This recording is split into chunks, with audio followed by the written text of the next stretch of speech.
Good morning students. आपला biomolecule हा topic चालू आहे. मागच्या व्हिडिओमध्ये आपण प्रोटीन हा पार्ट पूर्ण केलेला आहे. यानंतर आपण ह्या टॉपिकमधला तिसरा बायोमॉलिक्यूल आपण स्टडी करणार आहोत, एन्झाइम्स. या टॉपिकमध्ये आपण एन्झाइम हा वर्ड आपण शब्द पाहिलेला आहे विद्यार्थ्यांनो. पहा, एन्झाइम आपण स्टडी करणार आहोत. पहिल्यांदा आपण एन्झाइम्स म्हणजे काय, what is the meaning of enzyme, त्यानंतर त्याचे काही एक्झाम्पल्स पाहणार आहोत आणि त्यानंतर मेकॅनिझम ऑफ एन्झाइम्स हे आपण स्टडी करणार आहोत. पहा, many different chemical reactions are carried out in our living things. जे काही आपले डिफरंट ऑर्गन्स आहेत या ठिकाणी वेगवेगळे केमिकल रिएक्शन्स हे कंप्लीट होत असतात, रिएक्शन्स होत असतात. Now these chemical reactions are carried out. They are brought at a pH 7.4 and body temperature 37 degrees Celsius. Then by using the different chemical catalysts. Now these chemical catalysts, they are called as enzymes, and all the enzymes are proteins. Proteins मध्ये पाहिलेलं आहे, सगळे जे enzymes आहेत हे काय असतात, proteins असतात. पहा, different chemical reactions are carried out in a living things. Now these reactions are carried out at a pH. हे जे रिएक्शन्स आहेत हे आपल्या ह्यूमन बॉडीमध्ये कोणकोणत्या कंडिशनला होत असतात. पीएच किती असायला पाहिजे, 7.4, आणि टेम्परेचर हा किती असायला पाहिजे. या ठिकाणी आपल्या बॉडीचा जो टेम्परेचर आहे तो आहे 37 डिग्री सेल्सिअस. आणि त्या ठिकाणी काय लागतो, कॅटॅलिस्ट हा लागतो तो रिएक्शन कंप्लीट होण्यासाठी. आणि हा कॅटॅलिस्ट म्हणजे कोण आहे, एन्झाइम्स. नाउ दीज एन्झाइम्स म्हणजेच कोण आहे, प्रोटीन्स.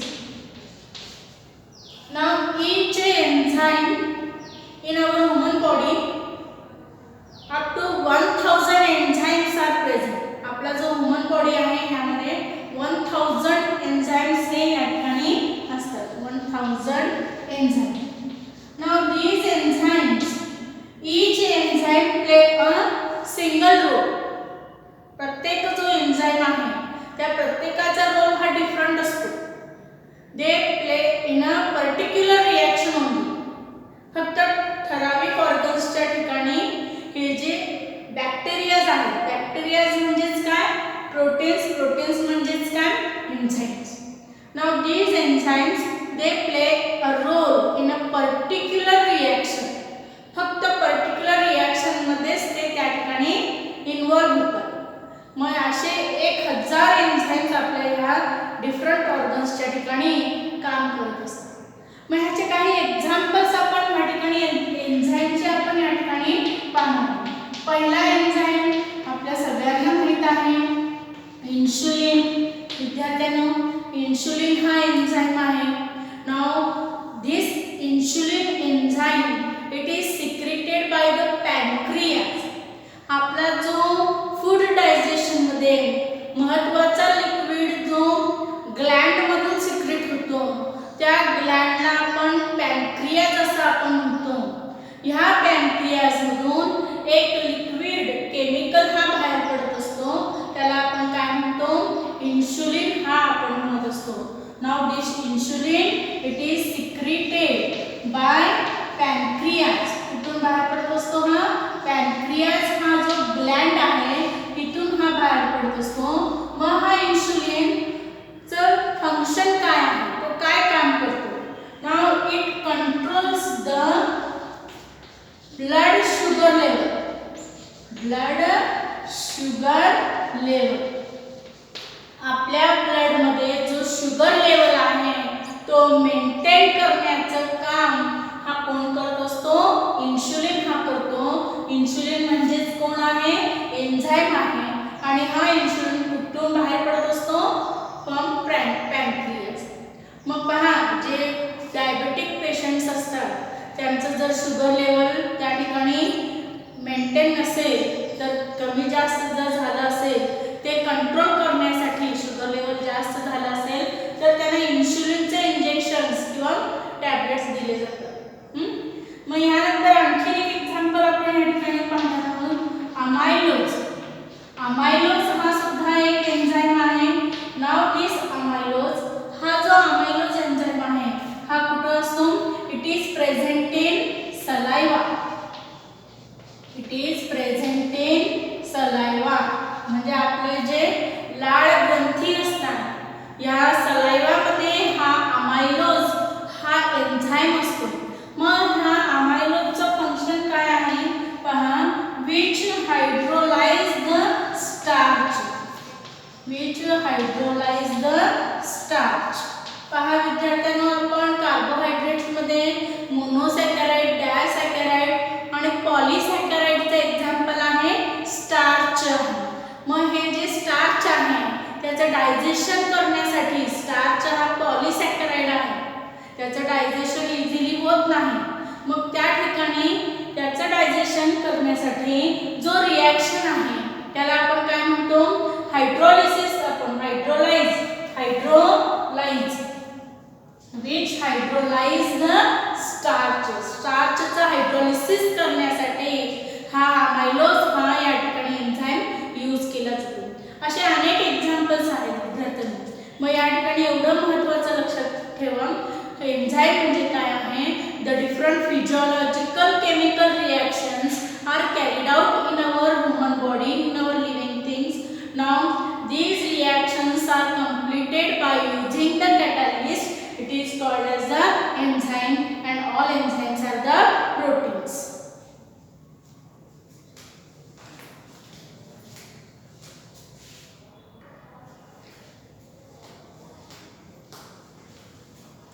यामध्ये आपण पाहणार आहोत मेकॅनिझम ऑफ एन्झाईम कॅटॅलिसिस.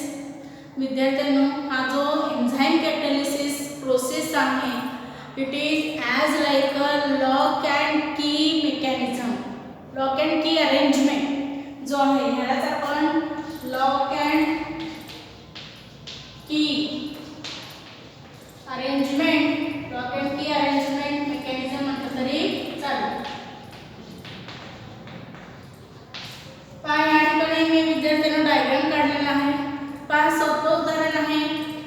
जे कुलूप असतं, लॉक असतो, त्याला त्याचाच जो की असेल तो त्या कीनच हा ओपन होतो. कारण ह्या कीचा जो शेप आहे हा त्या लॉकचा जो स्पेस आहे तिथला जो साईज आणि शेप आहे त्यानुसार हा की बनवलेला असतो आणि मग तो लॉक काय होतो हा ओपन होतो. हा जो की आहे त्या लॉक मध्ये व्यवस्थित हा फिट होतो आणि तो त्यानंतर ओपन होतो.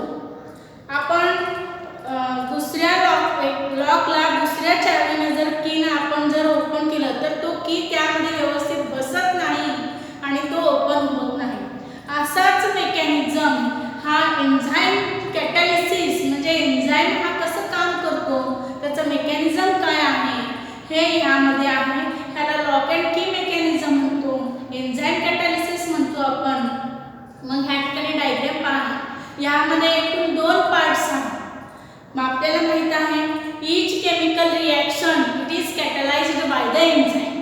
प्रत्येक आपल्या बॉडीमध्ये जो फिजियोलॉजिकल केमिकल रिॲक्शन आहे हा एन्झाईमने कंप्लीट होतो. एन्झाईम तिथे कॅटलिस्ट म्हणून काम करतो.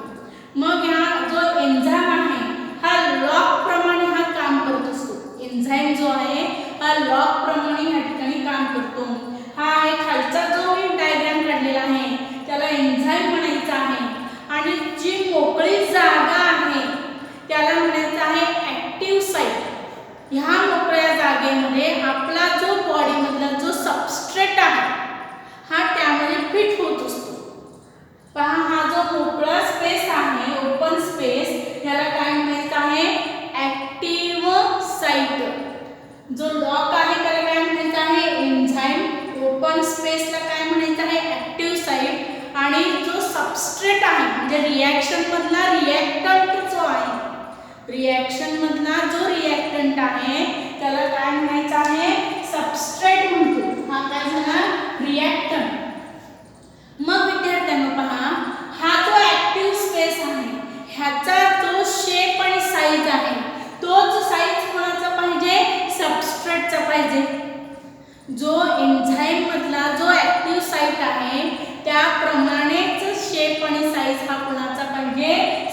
सबस्ट्रेटचा पाहिजे, म्हणजे तो व्यवस्थित त्यामध्ये काय होऊ शकेल, फिट होऊ शकेल. Now where this substrate, now this enzyme, it is the enzyme, this open space is the active site and this is the substrate means reactant. मग ह्या केमिकल रिएक्शन मधला जो सबस्ट्रेट आहे ह्याचा जर साइज आणि शेप हा particular as like active shape जर असेल तर त्या एन्झाइम मध्ये तो पर्टिक्युलर ओरिएंटेशन म्हणजे काय, व्यवस्थित जो डायरेक्शन आहे त्या डायरेक्शन मध्ये आपण त्यामध्ये फिट करू शकतो. एन्झाइम आणि सबस्ट्रेट मध्ये काय होऊ शकेल, रिएक्शन त्या ठिकाणी होऊ शकेल. एन्झाइम आणि सबस्ट्रेट मी ब्लू कलरने जर दाखवलेला आहे तो सबस्ट्रेट त्यामध्ये फिट बसलेला आहे आणि हा बाहेरचा जो आहे हा एन्झाइमचा स्पेस आहे, ऍक्टिव्ह स्पेस आहे. मग या ठिकाणी पहा, जर आपण एखादं लॉक असेल त्याला आपण उलटी जर चावी लावली तर तो फिट बसेल का, त्यामध्ये नाही बसणार. त्याच पद्धतीने हा जो सबस्ट्रेट आहे हा पर्टिक्युलर ओरिएंटेशन व्यवस्थित डायरेक्शननेस या एन्झाइमच्या ऍक्टिव्ह स्पेस मध्ये तो फिट बसला पाहिजे. मग एकदा तो ह्या सबस्ट्रेट जो आहे ऍक्टिव्ह स्पेस मध्ये फिट बसला तर तो जो तयार झालेला स्ट्रक्चर आहे त्याला काय म्हणायचं आहे, एन्झाइम सबस्ट्रेट कॉम्प्लेक्स. खालचा कोण आहे, एन्झाइम, वरचा कोण आहे, सबस्ट्रेट. ह्या दोघांचा कॉम्बिनेशन त्याला काय म्हणायचं आहे, एन्झाइम सबस्ट्रेट कॉम्प्लेक्स असा. मग आता ह्या दोघांमध्ये काय होणार, रिॲक्शन होणार. एन्झाइम हा त्या सबस्ट्रेट मध्ये रिॲक्शन मध्ये कॅटलिस्ट सारखं काम करतो. काम केल्यानंतर आपल्याला माहित आहे केमिकल रिॲक्शन म्हणजे काय, the one form of the substance means reactant it is converted into another form of the substance, product मध्ये कन्वर्ट होतो. मग हा जो रिॲक्टंट आहे त्याचं या ठिकाणी काय तयार होणार, प्रॉडक्ट तयार होणार.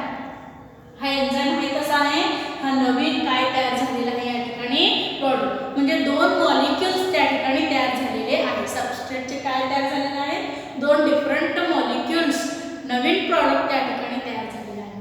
मग हा जो सगळा प्रोसेस आहे ह्याला काय म्हणायचं आहे, enzyme catalysis. It is as like the lock and key arrangement, lock and key mechanism असं सुद्धा आपण म्हणतो.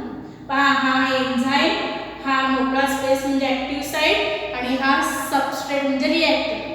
सबस्ट्रेटचा जर साइज आणि shape particular as like active size असेल, ऍक्टिव्ह साइट असेल तर त्यामध्ये तो फिट होऊ शकतो. पर्टिक्युलर ओरिएंटेशन शब्द येणं महत्त्वाचं आहे. त्यानंतर नवीन प्रॉडक्ट या ठिकाणी तयार होते.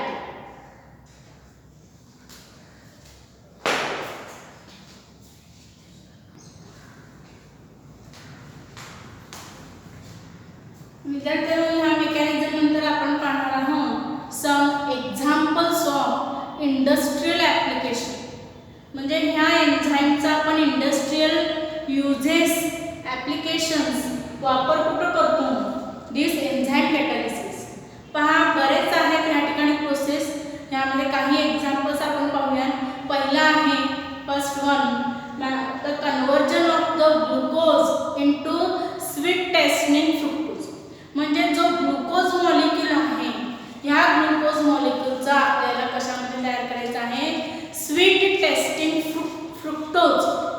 म्हणजे जे आपण स्वीट एजंट म्हणून वापरतो, स्वीटनिंग एजंट म्हणून काही जे स्वीट पदार्थ असतात, डिशेस असतात, यामध्ये फ्रुक्टोज हा स्वीट टेस्टिंग म्हणून इन्ग्रेडियंट हा ॲड केला जातो.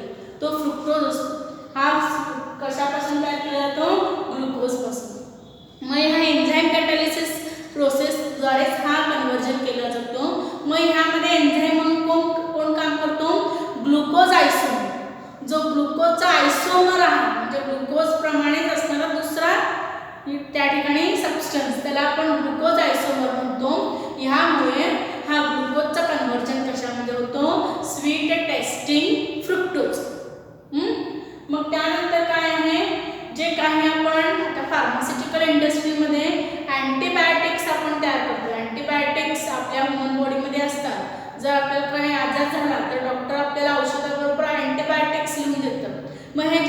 कोणकोणचे अँटीबायोटिक्स आहेत हे आपण फार्मास्युटिकलमध्ये आपण तयार करतो बाय युजिंग पेनिसिलिन जी असायोज.